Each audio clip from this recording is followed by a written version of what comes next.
This is Sky News with Jayne Secker. Good evening. At least 9 people are reported to have died in the Ukrainian capital Kiev after protesters fought running battles with police. Let's take a look at the scenes in the city this evening. In the last few hours, police have moved in to the main protest camp. Earlier, the security services issued a statement saying they would restore order to the city. Tonight, protesters have been hurling fireworks, stones and petrol bombs at the police, who have responded with water cannons and stun grenades. Well, let's cross live to Kiev and Sky's Katie Stallard. Katie, what's the latest on the ground?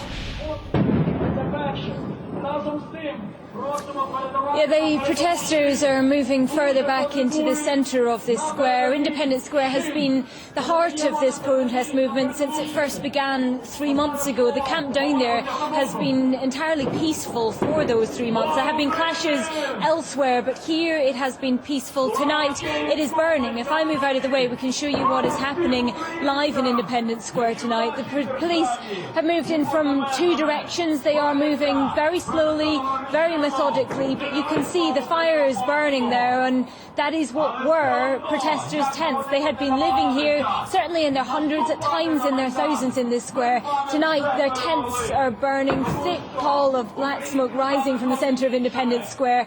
They are still here in numbers. You can hear the rallying speeches on the square. They are telling people to come here, to stand together, to be calm, but to be determined not to give up this square. But they are also realistic. They have told women and children to leave Independence Square. They believe this is the start of a crackdown that they have long feared is coming. So they are under no illusions about what may lie ahead, but they are determined to stand here.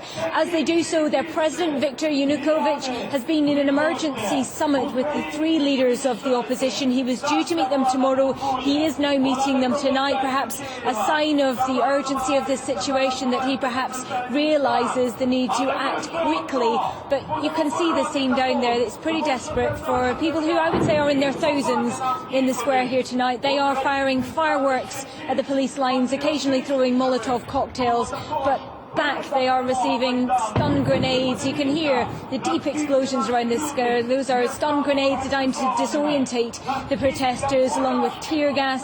We've certainly seen the water cannon moving in. The police are slowly but determinedly pushing into this square, and the protesters are gathering together, awaiting their next move. I suppose the concern, Katie, is what happens from here, where the protesters will go if the police continue to move in a line towards them. They are being pushed further back into the square and into the streets behind it. Are they being dispersed, or are they simply recongregating?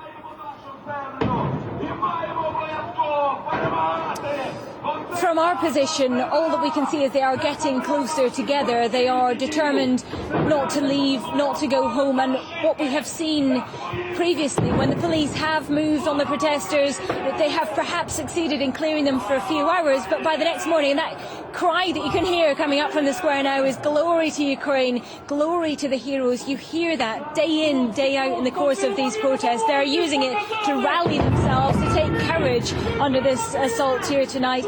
As I say, if they clear this square, that will not destroy the reasons that they came here, the ideology that they are standing for, and they vow to be back. Even if they clear this square tonight, they say they will be back here tomorrow in their tens of thousands, perhaps the hundreds of thousands, because they believe that this is now a critical moment for Ukraine, that this is about the future direction of this country, that they are standing here for democracy, for what they see as European human rights, that they are standing here for future generations. So no matter what happens here, no matter what the police action, they are determined that they will come back, that they will not give up this square in the first instance, and failing that, this idea.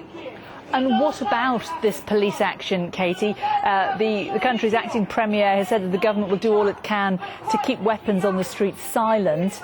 We're hearing the stun grenades being used. There have been allegations that guns have also been used against protesters. What do we know about the rumours that are circulating on the ground? Well, we know what certainly the volunteer medics who are treating these protesters, and we we know now there have been 7 protesters killed over the course of these protests today. The volunteer medics who are treating them say that in at least 3 of those cases they are dealing with gunshot wounds that they say have been targeted wounds to the head and to the heart. So they certainly believe that these are wounds caused by live ammunition. There is no confirmation of that by the authorities. As you say, the acting Prime Minister has promised that the police will not use live fire tonight, but anecdotally on the ground there are rumours swirling that there are snipers on rooftops, that police have been seen carrying loaded Kalashnikovs. How much of that is true, how much of that is down to the social networks is difficult to discern at this stage, but certainly the medics, the doctors who are treating these protesters say they believe that at least in those instances earlier today they were dealing with the results of live ammunition. And I should say there are concerns that there is live fire on both sides. Police say that 2 of their officers have been killed as a result of gunshot wounds. They insist that some of the protesters are also armed. They give that as the reason for this action. And certainly we have seen the likes of a group called the Right Sector. It's a right-wing group, it's a faction in these protests. Earlier today they called for protesters with firearms to come to this square to help defend it. So there are certainly allegations that there are arms being used on both sides, and certainly the doctors, the medical volunteers, believe they are dealing with the results of live ammunition, gunshots to protesters.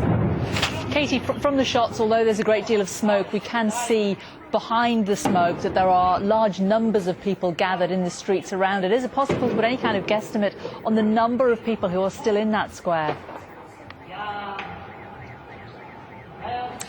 One of the news agencies has put it at 25,000. I would say it's certainly between 10 and 20,000 people. We've been in this square many times over the last 3 months. You get a certain feel for how full it is at various times. I would say it's certainly not fewer than 10,000 people, I would say, are standing in this square, in the streets immediately approaching it. But it is a determined body of people, and they are calling via the social networks and directly from the stage here for people to come with them, to join them. We heard earlier the bells of Mikhailovsky Cathedral being sounded. They have previously sounded those when the city was under attack, in years and years gone by. They are sounding them tonight to call people to this square. They are telling people to come here, to stand together, to be part of this, because, as I say, they believe that they are standing for something really important here, that this is about their children, this is about future generations of Ukraine, and they are determined to be here peacefully but determinedly to resist this police operation. Katie, you mentioned women and children. The protest leader, Vitaly Klitschko, has said that women and children should leave the square. I know you're keeping a safe distance, but do you know, have women and children been able to escape from the square as the fire seems to spread through it? The protesters have been pretty well organised about keeping safe entrance and exit routes. I mean, they have been marshalling this square with real discipline over the last 3 months of people living here in these numbers. They have been running it with military order. Alcohol has been banned. There are tents for people to rest, to warm up, to get food, to get warm clothes.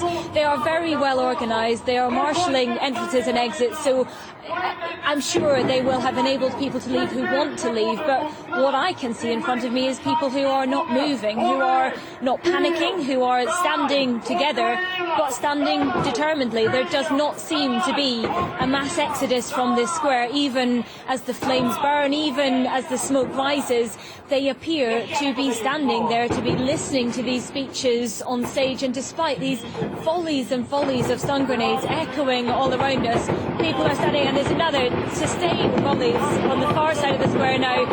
Those are fireworks coming from the protesters' lines. It may well be that they believe the police are also approaching from that direction now, and these are their defences. They target them with volleys and volleys of fireworks. They have previously had catapult systems set up, the ability to launch fireworks simultaneously, but that is what they are armed with. The police are responding with stun grenades, with water cannon, with tear gas, and certainly with, at the very least, rubber bullets. But as I say, standing here watching this now, watching the flames licking the centre centre of the square. I can see people perhaps 10 metres to the side of those flames simply standing calmly listening to the speeches on stage. It's astonishing, isn't it, Katie, that these speeches are still going on. Where do you think, the length of time you've been covering this conflict and these demonstrations, where do you think the best hope of peace lies? Who can intervene? Who can change this impasse? I think with every day that has gone past in this, the goals have moved. What you are seeing here now was triggered by a session in Parliament earlier today that was meant to be discussing constitutional reforms. It was one of the opposition's key demands that they return to the constitution as it was before President Yanukovych came to power. That debate was stalled. This was the response. Thousands marched on the Parliament. So this triggered up very, very rapidly today out of what had been a situation that seemed to be easing off. Over the weekend, the protesters voluntarily left one of the buildings that they had been occupying, the City Hall building here. They left. The government passed an amnesty in return, promising to release many of those who were detained. And it seemed that both sides were stepping back from the brink, that there could be perhaps a negotiated solution. One of the real issues here has been the lack of a coherent single opposition voice. There are three leaders of the opposition, all of whom continue to rival each other. There has not yet been one person who has taken control of this, who has led the crowds who are here. But as I say, it looked like they were stepping back from the brink. It looked like there might be room for a negotiated solution. Perhaps the promise of early elections might be enough. But with each day that has gone on, with the action in Parliament today, that's not enough anymore. They now don't just want constitutional reforms. They want those, yes, but they want their Prime Minister, they want their government to step down, they want their President to call early elections, and they want to absolutely clear.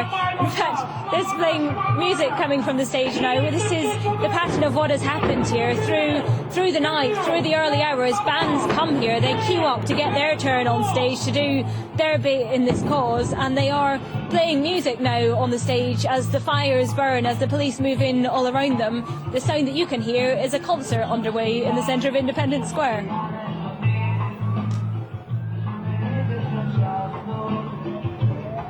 We should just listen.